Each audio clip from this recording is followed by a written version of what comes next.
amigos, vamos começar mais um estudo bíblico aqui da Primeira Igreja Batista em Parque União. Meu nome é Jeane Viegas, como vocês já sabem, e é um prazer estar aqui compartilhando a Palavra de Deus com vocês. O livro de hoje é mais um daqueles livros para você tirar onda e dizer assim, eu li o livro inteiro da Bíblia. Este livro tem apenas um capítulo e 25 versículos. Eu estou falando do livro de Judas. Calma. Calma, que não é aquele Judas que você fica ouvindo falar aí, o traidor, os cariotes, não. É um outro Judas. O livro de Judas, ele é o penúltimo livro da Bíblia. Ele é um livro pequenininho, que está lá antes de Apocalipse. E ele foi escrito por Judas, que é irmão de Tiago, que é da família de Jesus.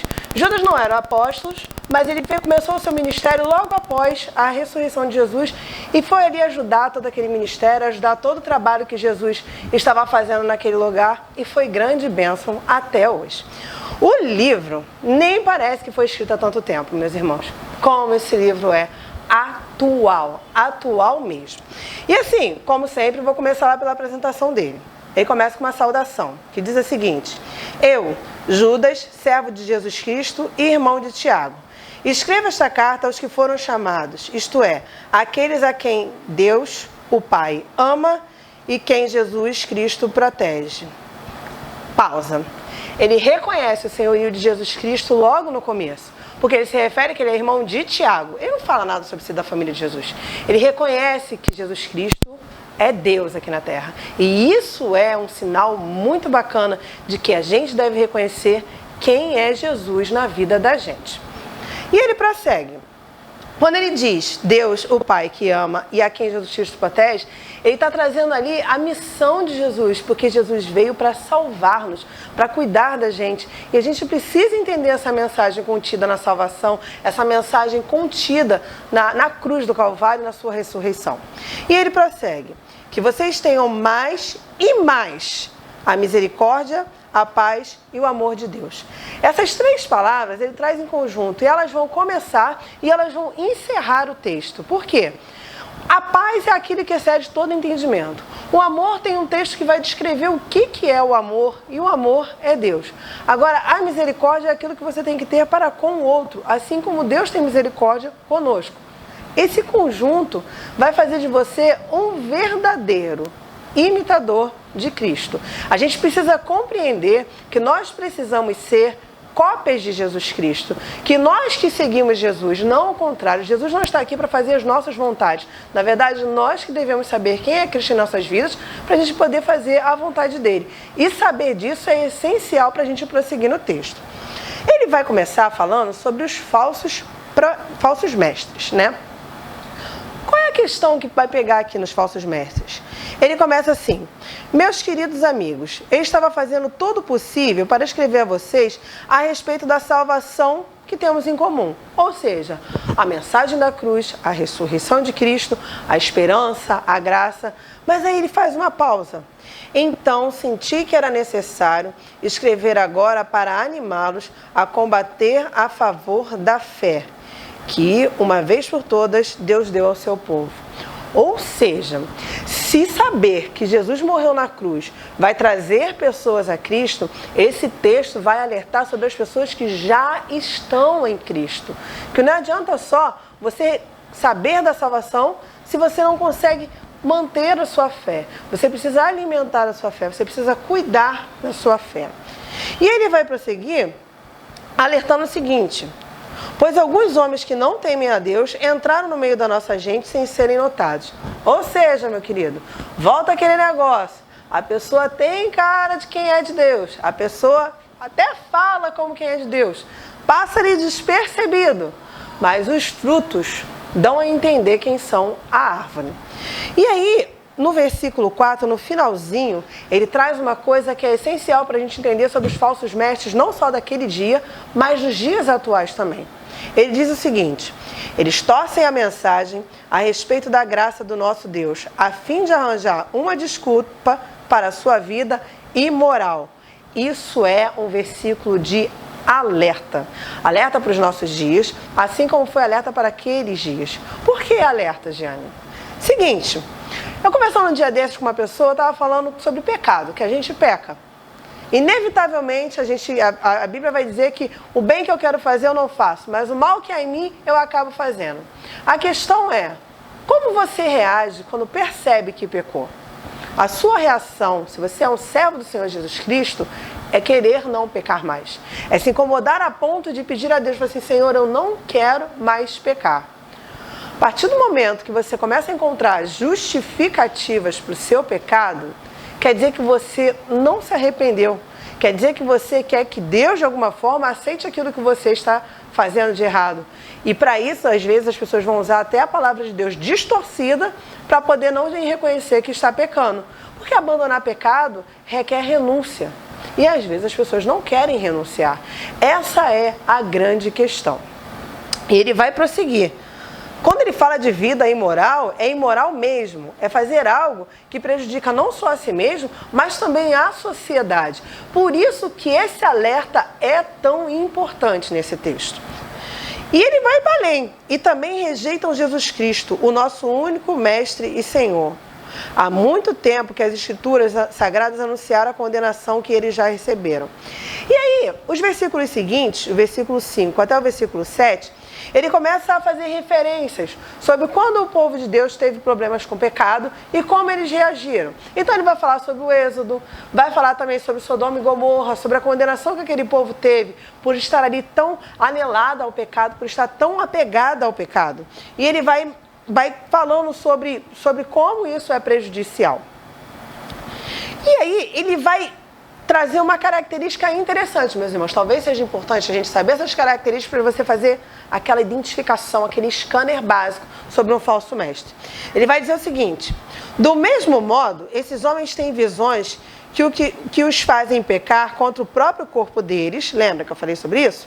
E desprezam a autoridade de Deus e insultam os gloriosos seres celestiais. Peraí, Jane, o que tem a ver os seres celestiais com isso daí?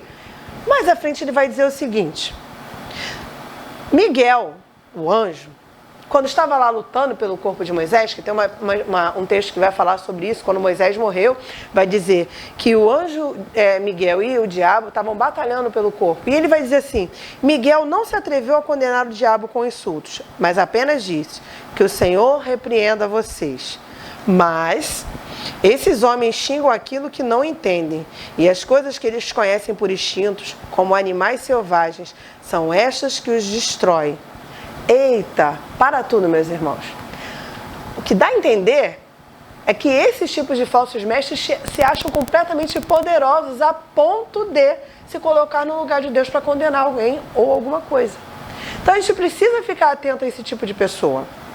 Precisa ficar muito atento porque, como eu já disse, ele faz mal a si mesmo e faz mal à nossa sociedade. E aí ele vai dizer sobre a condenação, vai dizer sobre o porquê. E vai falar sobre como eles se envolvem nos seus pecados de maneira que fazem parecer que não é tão ruim assim. E aí um texto mais à frente vai trazer uma combinação que é quase uma combinação infernal, meu irmão. Lá no versículo 16 do capítulo 1, porque ele só tem um capítulo, ele diz o seguinte: esses homens estão sempre resmungando e acusando os outros. Pausa dramática.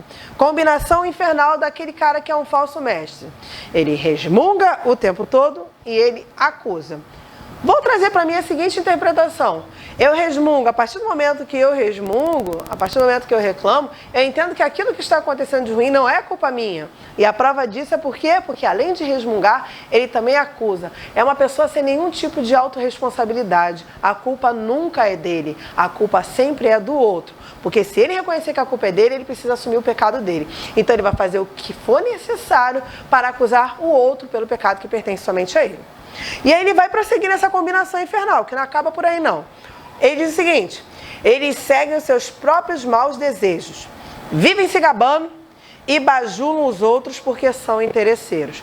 Continuemos na nossa pausa dramática aqui para fazer essa combinação infernal.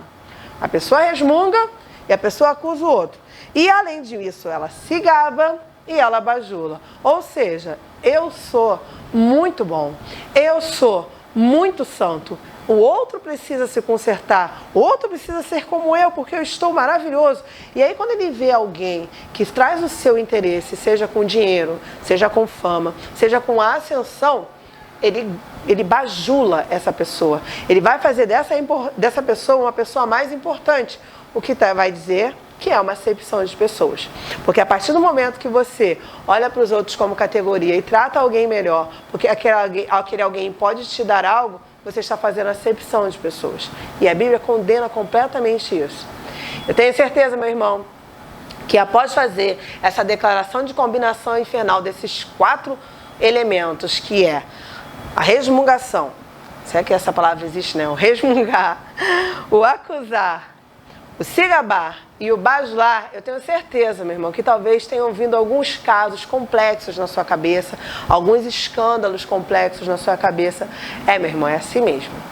É assim mesmo. Só que, se esse livro foi escrito, é para que a gente tenha o alerta do seguinte: esses falsos mestres não podem tirar os nossos olhos da luz do Senhor Jesus Cristo. A gente precisa continuar olhando para Cristo e vendo a nossa salvação, porque Ele é a razão da nossa esperança. E se a gente souber quem é Jesus, se a gente souber como Ele é puro, como Ele é santo, meu irmão, a gente vai conseguir distinguir quem é o falso profeta. A gente às vezes acha, né, nessa questão assim de descobrir o que é falso, a gente às vezes acha que a gente vai descobrir o que é falso olhando para o que é falso. Na verdade, a melhor forma de você descobrir o que é verdadeiro e o que é falso é você analisando bem o que é verdadeiro. Quanto mais você olha o que é verdadeiro, mais você consegue ver traços de desvio naquilo que é falso. Assim funcionam os grandes especialistas, sejam de vinho, de ouro, de diamante. Os grandes avaliadores fazem isso. Eles estudam muito bem o que é verdadeiro e a partir do que eles sabem do que é verdadeiro, eles conseguem reconhecer facilmente o que é falso. Meu irmão, como é que você vai fazer isso na sua vida, querido? Olhe para Cristo. Leia a palavra do Senhor e procure saber realmente quem é Jesus. Procure saber realmente qual o propósito de Deus para a sua vida. E a partir do momento que você souber quem é Jesus e qual é o seu propósito, você vai conseguir identificar o que é falso. É simples. E eu estou falando isso, mas o Judas também tem umas dicas para gente. Ele prossegue dando um adenozinho com avisos e conselhos. Mas vocês, meus amigos, lembrem do que foi profetizado pelos apóstolos do nosso Senhor Jesus Cristo. Eles disseram a vocês: quando chegarem os últimos tempos, aparecerão pessoas que vão zombar de vocês. Pessoas que não querem saber de Deus e seguem os seus próprios desejos. Vamos fazer mais uma pausa aí nesses 3 tópicozinhos. Eles vão zombar de vocês. Meus irmãos, eles vão zombar de vocês se vocês quiserem realmente se parecer com Jesus. Se vocês quiserem realmente não pecar. Se vocês quiserem realmente serem fiéis à palavra de Deus, eles vão zombar de vocês. Isso é zombar de vocês pelo cristianismo.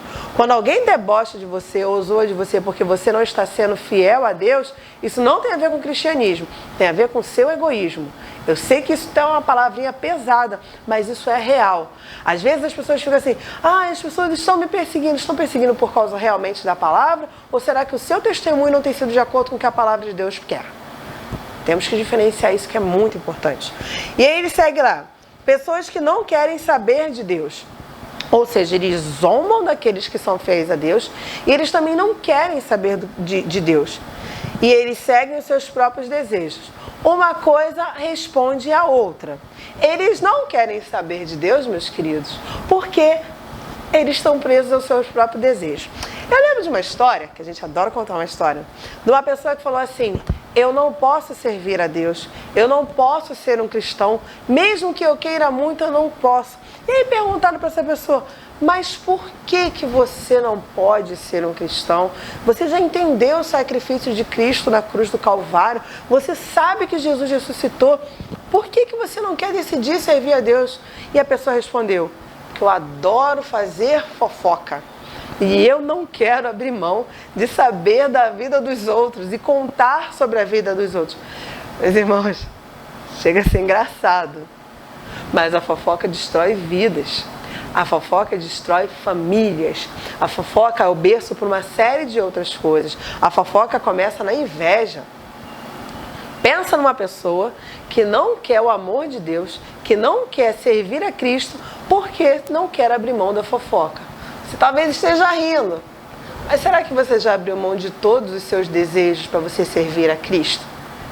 Tem certeza? Ou será que ainda tem aquele pecadinho de estimação que a gente deixa guardado e não entrega para Jesus porque você vai lá cutucar ele de vez em quando? Meu irmão, a partir do momento que você guarda um pecado que a gente chama de pecado de estimação, você está vivendo na mesma imoralidade, porque imoralidade não é só aquilo que as pessoas descobrem. Imoral é aquele que vai te destruir e você sabe que vai destruir. Nós temos, às vezes, grandes problemas com pessoas dentro da igreja porque as pessoas não têm coragem de falar sobre os seus pecados. E a partir do momento que você tem dificuldade de falar sobre os seus pecados, você tem dificuldade de abandoná-los. Porque a gente confessar o pecado para alguém que vai nos ajudar a combatê-lo é o primeiro passo. E aí, meus irmãos, por vezes nós vamos nos deparar com pessoas que estão dentro da igreja sendo falsos profetas com imoralidade, às vezes sexual, por que não? Pessoas que são extremamente violentas. Quando o texto cita sobre Sodoma e Gomorra, ele não estava falando só sobre a liberdade sexual que existia em Sodoma e Gomorra, mas Sodoma e Gomorra era um lugar da qual existia violência em prol dos desejos sexuais.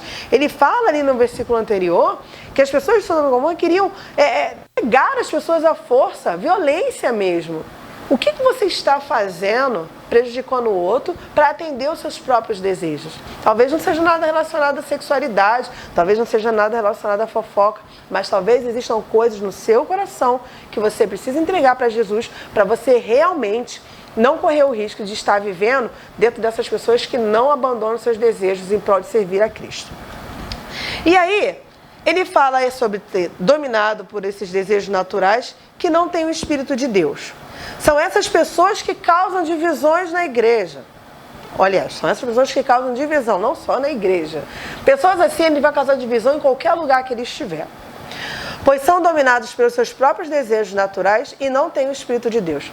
Certa vez a gente conversando, falando sobre a questão da naturalidade humana, que é algo muito estudado, que é algo assim, extremamente discutido. Meus irmãos, a Bíblia vai dizer que a nossa naturalidade humana, por vezes, vai nos levar ao pecado, né? E aí tem até um ditado popular que diz, eu pequei, mas é porque a carne é fraca. Meu irmãozinho, se a carne é fraca, pecado não é vitamina para fortalecer. O pecado é a doença que vai terminar de matar a sua carne fraca. E a única forma que a gente tem de vencer a carne é alimentando o espírito. É você tendo uma vida de contemplação com Deus. É lendo a palavra, é estudando, é buscando conhecer pessoas que sirvam o mesmo Deus que você, que sirvam a Jesus Cristo e tentando ao máximo se parecer com Jesus a partir do momento que você o conhece. E aí ele vai prosseguir. Porém, vocês, meus irmãos, olha o carinho. Continuem a progredir na sua fé, que é a fé mais sagrada que existe. Pausa nesse daí. Ou seja, você conheceu o Senhor Jesus Cristo, você entregou a sua vida a Ele, está na hora de você cuidar da sua fé. Cuide da sua fé como você cuida dos seus cuidados com o corpo. Meu irmão, se você não cuida do seu corpo, então começa a cuidar do seu corpo e também cuida da sua fé. Entendeu? Não adianta, meu irmão, você falar que vai cuidar do corpo, se machucar e não ir no médico. Você precisa cuidar do seu corpo, que é templo do Espírito. E a mesma coisa acontece com a nossa fé. Não adianta a gente ter assuntos que magoam o nosso coração e a gente não entregar para Jesus esses assuntos e ficar ali com o coração mal curado ou abalando a sua fé. Precisamos cuidar da fé. E ele vai prosseguir. Orem guiados pelo Espírito Santo. Epa, então calma aí. Existe uma forma de orar. Jesus vai trazer pra gente uma forma de orar, que é a oração do Pai Nosso, que é muito conhecida. Mas a partir do momento que ele fala, orem guiados pelo Espírito Santo, significa que a gente precisa entregar tudo que nós temos para o Espírito e deixar com que Ele sinta o que há dentro de nós. Tem uma música, né, que fala sobre Deus me vê com espíritos inexprimíveis, que não se escuta, com gemidos inexprimíveis, espíritos inexprimíveis não, com gemidos inexprimíveis. Então assim, a partir do momento que você estiver no momento de oração com Deus, rasgue o seu coração diante dele, não tenha vergonha de falar, até porque o que você vai falar, ele já sabe. A oração vai construir você como ser humano que entregou a Deus, que se entregou a Deus. É por isso que é importante você ser sincero. É a primeira parte do cuidado e do crescimento espiritual. E ele vai continua. E continuem vivendo no amor de Deus, esperando que o nosso Senhor Jesus Cristo, na sua misericórdia, dê a vocês a vida eterna. Lembra que eu falei que ele ia começar na misericórdia, na paz e no amor? E assim ele vai concluir no texto, esperando em Deus, na misericórdia dele, vivendo a paz que ele nos entrega, de saber discernir o que é falso e o que é verdadeiro, e sendo surpreendidos com o amor de Deus, tanto nesta vida, quanto na vida que ainda teremos, na vida eterna, na morada que o Senhor Jesus Cristo preparou para nós. E aí logo em seguida ele encerra com uma oração de louvor, que não poderia ser uma oração mais contemplativa. Deus pode evitar que vocês caiam e pode apresentá-los sem defeitos e cheios de alegria na sua gloriosa presença. Quando eu estava lá conversando com uma pessoa sobre a questão do pecado, lembra que eu falei? Sobre os pecados que a gente tem e reconhece que é pecado? Às vezes a gente aparece com soluções muito práticas para os pecados das pessoas. Se a pessoa, de repente, é vou dar um exemplo, é alcoólatra, e ela fica alcoólatra, ela fica agressiva, a gente tem soluções muito práticas. Pare de beber. Quando, na verdade, a solução que nós temos que ter é: se aproximem de Deus. A partir do momento que você se aproxima de Deus, você terá forças para resistir às tentações que aparecerem, sabedoria para lidar com as consequências dos pecados que você já teve e a esperança de que você vai ter uma vida plenamente feliz e de paz servindo ao Senhor Jesus Cristo. Ele fala: por meio de Jesus Cristo, nosso Senhor, louvemos o único Deus, o nosso Salvador, a quem pertence a glória, a grandeza, o poder e a autoridade, desde todos os tempos, agora e para sempre. Amém.